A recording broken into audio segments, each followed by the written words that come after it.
The children usually come in at the beginning of the year a little bit unsure of what I'm going to do. They expect it to be me telling them about what we're going to learn about today.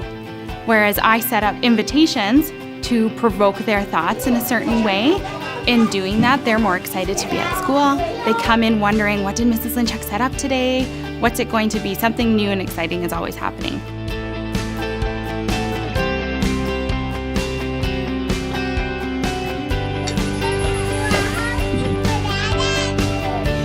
Invitations are open-ended materials that are set up to engage or provoke new thinking and curiosity in an outcome that we need to meet or the kids have been excited about, so I kind of move them in that direction. I think one of the greatest things is when someone comes into the classroom and I hear them say, "Is Mrs. Lynchuk here?" And I'm able to say, "Oh, I'm over here." But they had no idea I was even there because we're just in our own little zone working on something really exciting on the floor, or I'm running down the hallway to get a bunch of different materials because I need to make a gigantic cloud. And I think that's the greatest part, is just being able to be down at their level, interacting with them really closely on whatever they're learning about and being excited about it alongside them. I see mess, I see love, I see learning, I see students asking questions and wondering and wanting to know more, and them driving it, them coming to her and saying, "I want to know this, teacher, I want to know this," and her going, "Let's do it."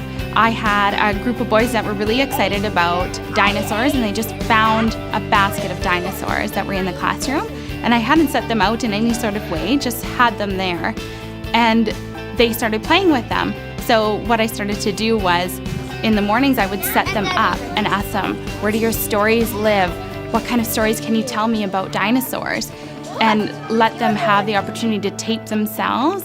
And then it turned into wanting to go to the library and get books about dinosaurs and teach the other kids about what they'd learned and write things down about dinosaurs and draw pictures. And it just kind of snowballs into this incredible project that started just from a little part of play.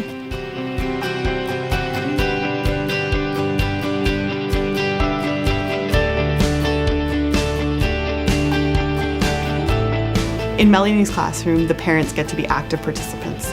They get to come and bring the information about their children to her, and Melanie then gets to learn more about what they want for their children.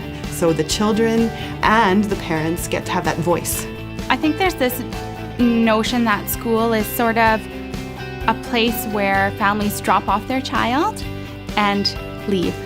And so what I try and do is I ask them to tell me about their child in writing me a letter. So I just want it to be written freely in the way of telling me about the hopes you have for your child's education, the hopes you have for them as a person when they come to school. And then I can take those letters and I can apply it to my own teaching, but then it also gives me this little tidbit of information about these little guys that I have and how I can use that to tell me about who they are and what they like to do. When you walk into her classroom, what you see in her is the same as actually what you see in her kids. So you see the same smiles and the same excitement. You see her getting right into those activities as well.